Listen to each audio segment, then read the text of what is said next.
नमस्कार, हिंदुस्तान न्यूज 18 में आप सभी का स्वागत है। रात के 8 बजे हैं और आपके साथ हैं समीर मलिक। एक ऐसा गांव जहां कोरोना यकीनन छू नहीं सका, वो गांव है औरंगाबाद जिले का रघुनाथपुर। ये वही गांव है जहां हर साल पुलिस प्रशासन से लेकर शैक्षणिक क्षेत्र में युवाओं ने परचम लहराते आए हैं।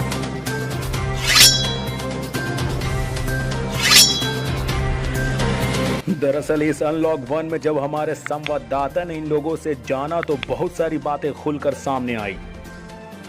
अभी पूरा भारत अनलॉक 1 के स्थिति में जा चुका है, लिहाजा सरकार ने बहुत सारे रियायतें अनलॉक 1 में दे रखा है।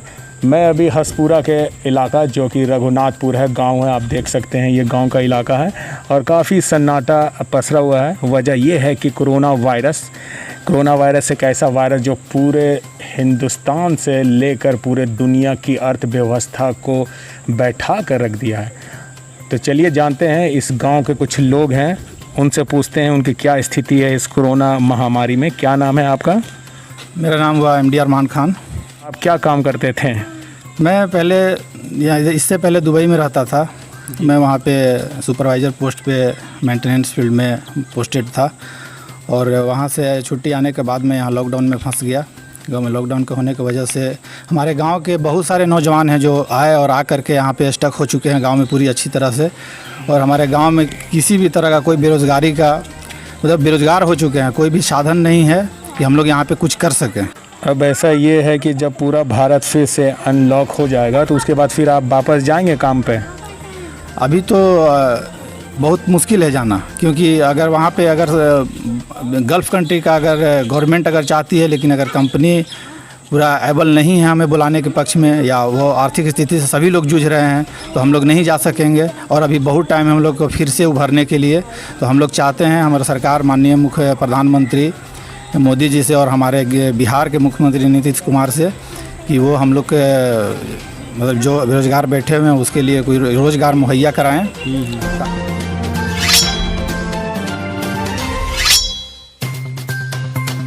पूछते हैं इनसे, लुंगी और गंजी पहनकर बैठे हैं, इनसे पूछते हैं, क्योंकि हवा आपको पता होना चाहिए कि गांव का जो हवा है बहुत शुद्ध माना जाता है।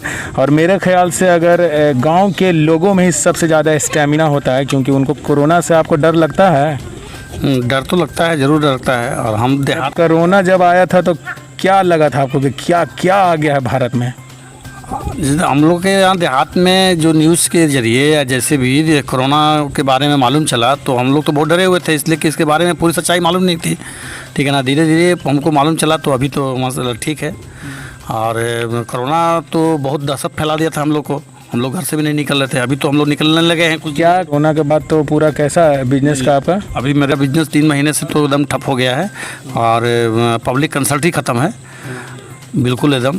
और 3 महीने से हम लोग ऐसे ही बैठे हुए हैं कि हमारे नीतीश कुमार जी हमारे कुछ करें, ऐसा कुछ करके दिखाएं या कुछ दें हमको। जी।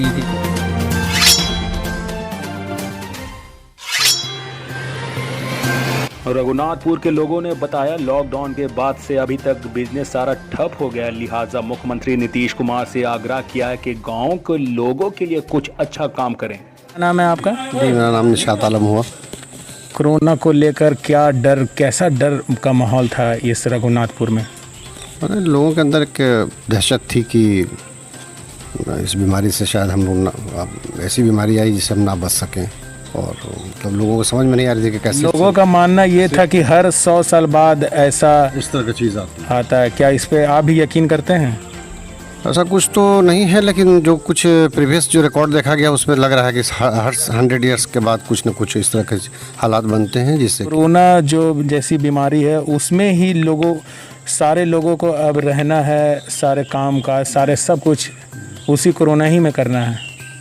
अभी तो फ़िलहाल वैसा ही जो सिचुएशन है वो बिल्कुल उसी टाइप की सिचुएशन है और लोगों को बिल्कुल इस हालात के तहत, माने इसके सिचुएशन के अकॉर्डिंग टू सिचुएशन ही सब कुछ करना होगा। क्या नाम है? मेरा नाम हुआ मोहम्मद मजहर खान। मोहम्मद मजहर खान।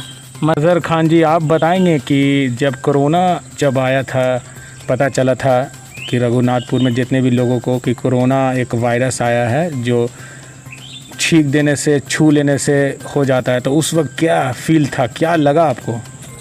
कुछ भी नहीं लगा, कुछ भी नहीं लगा, कुछ भी नहीं लगा। oh, no! क्योंकि ये बीमारी था ही नहीं और इसको तो एक हवा बना करके लोगों ने पेश किया। और आज भी जैसा कि हमें देखने में मिल रहा है कि अगर कोरोना कोई भी एंटी ये रहता तो आज हमारे यहाँ मृत्यु दर बहुत ज़्यादा हाई रहता। लेकिन सर्दी खांसी बुखार तो कोई चीज़ ही नहीं है, ये तो जनरल लोगों पे होता है। जैसे कि लोग ने चेक कराया तो कहा कि कोरोना है, किसी ने कहा कि भाई क्वारंटाइन कर जाओ, अच्छे हो जाओगे। लेकिन उससे चरगुने लोग घर से नहीं गए, खांसी बुखार होते हुए भी वो अपने घर में ही सही हो गए।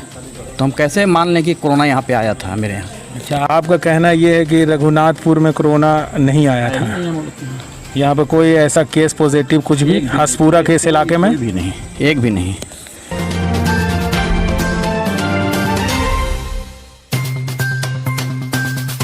आप सुनकर यकीनन हैरान हो जाइएगा। दरअसल इस लॉकडाउन से अनलॉक तक एक भी कोरोना मरीज नहीं मिले इस इलाके में। कुछ लोगों का कहना है कि ये बीमारी आई ही नहीं, बस हवा बनाया जा रहा है। क्या नाम है? महेश राम। महेश राम, क्या काम करते हैं? ये खेती करते हैं। खेती होती तो कोरोना का नाम सुने थे इससे पहले? सुने थे, पहले तो नहीं सुने थे भाई, अब सुन रहे हैं। कहना चाहेंगे कोरोना के बारे में? कोरोना के बारे में तो हमने की तो कुछ है ये नहीं है, तो कैसे बता सकते हैं। अच्छा, जब पता चला कि कोरोना आ गया है, छू लेने से, खांस देने से तो कोरोना हो जाता है, तो आपको क्या लगा? छुआछूत है कि ये अंधविश्वास है या लोग सिर्फ हवा उड़ा रहे हैं? क्या लगा आपको? मतलब हवा तो नहीं उड़ा रहे, सिर्फ जान रहे हैं कि ये सब है, बाकी अब जानकारी में अब नहीं है ये नहीं है तो मान रहे हैं कि नहीं है। बड़ा जो सवाल है सरकार से कि बेरोजगारी को लेकर के, बहुत सारे लोग थे जो कि बाहर गल्फ़ कंट्री में काम किया करते थे, जो कि इस लॉकडाउन में फंस जाने के बाद काफ़ी मुश्किलों का सामना करना पड़ा उनको। उनसे बड़ा मुद्दा है जो कि बेरोजगारी को लेकर के। खासकर देखा जाए तो बिहार के ये इलाका हसपुरा, जिसमें एक भी कोरोना पेशेंट पॉजिटिव नहीं है। लिहाजा अब देखने वाली बात है, धीरे धीरे भारत फिर से रिकवर कर रही है अपने उस स्थिति में। आगे वक्त बताएगा, टाइम बताएगा और उनकी किस्मत बताएगी। कैमरामैन कादिर खान के साथ समीर मलिक, हिंदुस्तान न्यूज़ 18।